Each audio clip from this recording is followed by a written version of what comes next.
There is a weight to your story that no other generation can claim.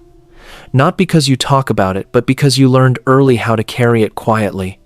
You are the children of the post-war generation, raised by people who survived the Great Depression and won a world war and taught you strength before they taught you words. And the question this world rarely asks is why? Why does silence come so naturally? Why does opening up feel like a foreign language even now? The answer isn't stubbornness. It is a psychological education that ran for decades, delivered not in classrooms, but in the texture of daily life, in the rules your parents enforced without explanation, in the drills you completed without crying, in the grief you absorbed without anyone telling you it was allowed to stay. You didn't enter the world gently. You were born into a demographic earthquake, 76 million children in a single explosive wave, classrooms overflowing, neighborhoods expanding overnight. When you're born into something that large, you learn early how to disappear just enough to fit. Attention was a limited resource. Space had to be shared. You adapted not by demanding more, but by asking for less. You learned patience before you learned entitlement.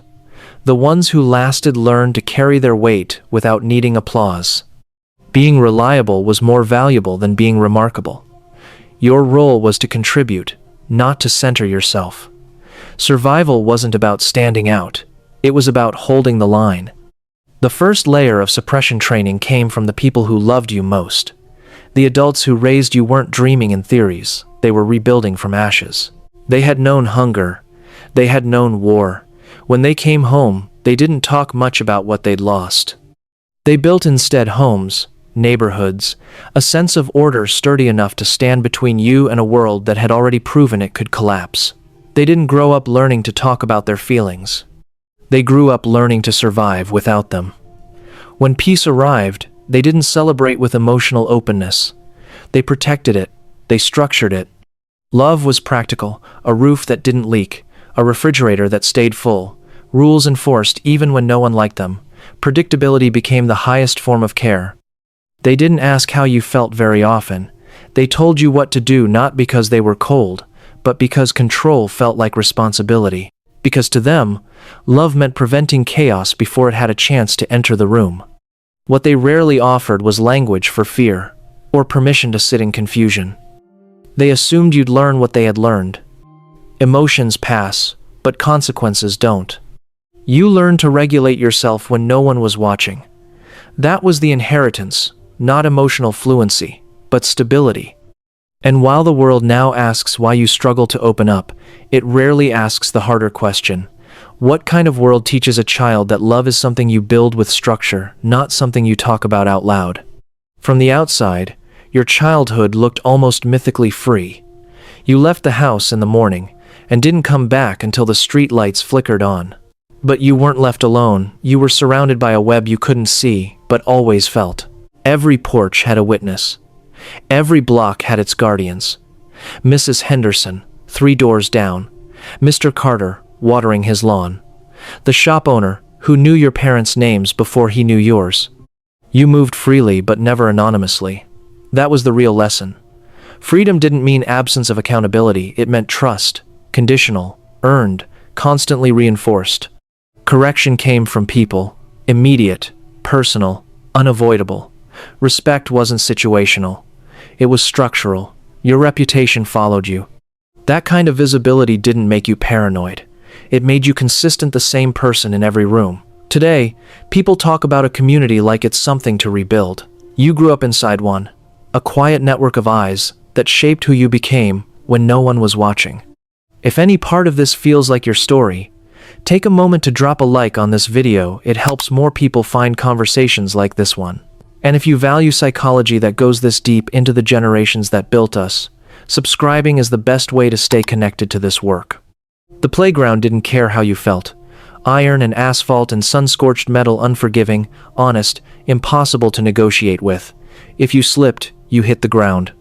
You learned early that pain wasn't a crisis. It was feedback.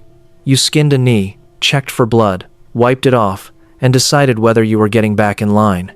No adult rushed in to label the moment as traumatic. What you learned instead was calibration. How fast was too fast. How high was too high. when to let go, and when to grip harder. You learned to read risk with your body long before you had words for it. Each fall taught something simple and permanent. You could take a hit and keep going. The lesson wasn't nothing bad will happen. It was something might, and you'll survive it. You don't dramatize impact. You absorb it. Strength wasn't the absence of pain. It was the refusal to let pain decide what you could do next. Failure showed up early, and it didn't knock politely. You lost the race, didn't make the team, raised your hand, and watched it fall flat in front of everyone.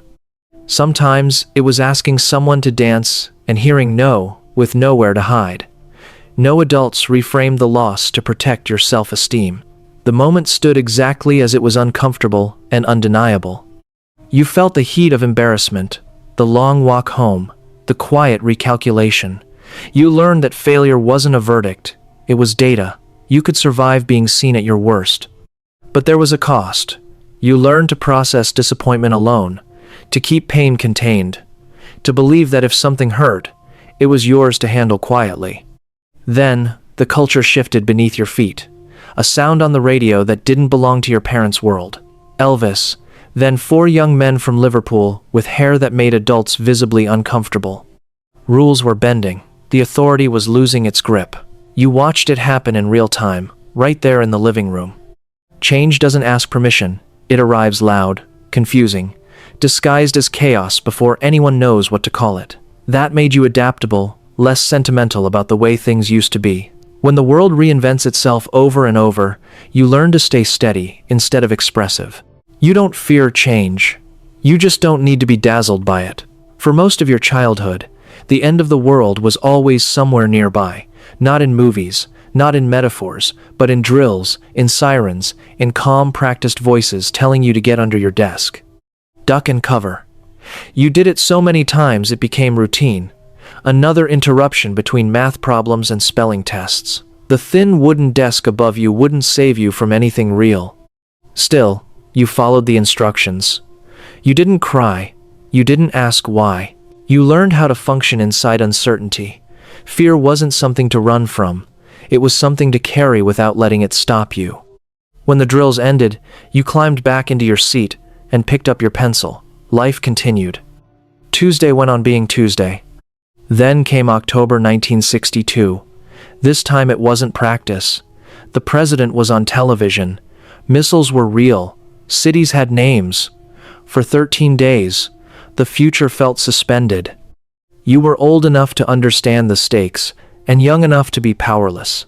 So you did what you'd been trained to do, went to school, did your homework, ate dinner, went to bed on time, even while wondering if morning would come. You saw behind the curtain. The people who protected you were afraid, too. Safety was never guaranteed.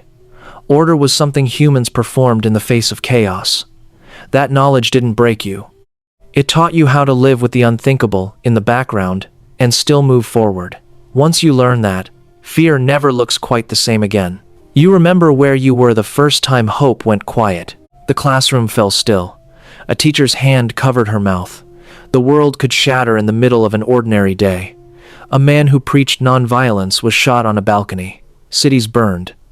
Smoke rose where certainty used to live. Another Kennedy cut down moments after promising a better future. 3 assassinations in 5 years. Each time hope didn't just fade.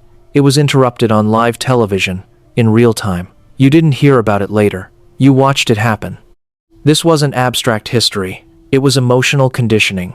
You learned that doing everything right didn't guarantee safety, that believing in something didn't protect it, and the world would still expect you to show up the next morning. After each loss, life continued. People marched, people voted, people kept believing, even when belief hurt. You learned that hope wasn't certain. It was persistence. Grief didn't cancel responsibility. You're not cynical, you're seasoned. Hope doesn't arrive, clean it limps, it bleeds, and it keeps going anyway. Everything you lived through shaped something solid in you, raised by people who rebuilt a country, surrounded by systems that expected you to hold your ground, tempered by a world that never promised fairness. You learned how to endure, how to adapt, how to keep going without needing permission or praise. That strength is real, and it deserves to be named. But strength, when practiced for too long without rest, carries a cost. You learned how to function under pressure, but not always how to release it. How to be reliable, but not how to ask for help. How to survive disappointment, but not how to say out loud, "This is heavy." So you carried it instead, quietly, competently, for decades. Endurance was respected. Quiet competence mattered. Character revealed itself over time, not in declarations. Now restraint is mistaken for distance. Silence is read as absence. Strength is measured by visibility, not reliability. When you don't rush to explain your inner world, people assume you don't have one. But you do. You were never taught to perform your emotions. You were taught to carry them, and that tension you feel isn't failure. It's history still standing inside you. This isn't an accusation. It's an invitation. You don't have to prove anything anymore. You don't have to earn rest. You don't have to carry every weight alone just because you always have. The resilience that built you doesn't disappear when you set something down. It makes me wiser. You've already survived the part that was meant to break you. Now you're allowed to live beyond it. What's one struggle you've observed, learned about, or related to from someone in that generation? Share it below so we can start connecting these untold experiences. If you want to keep exploring the psychology of generations, hit subscribe and let's dive deeper together. Thank you for watching.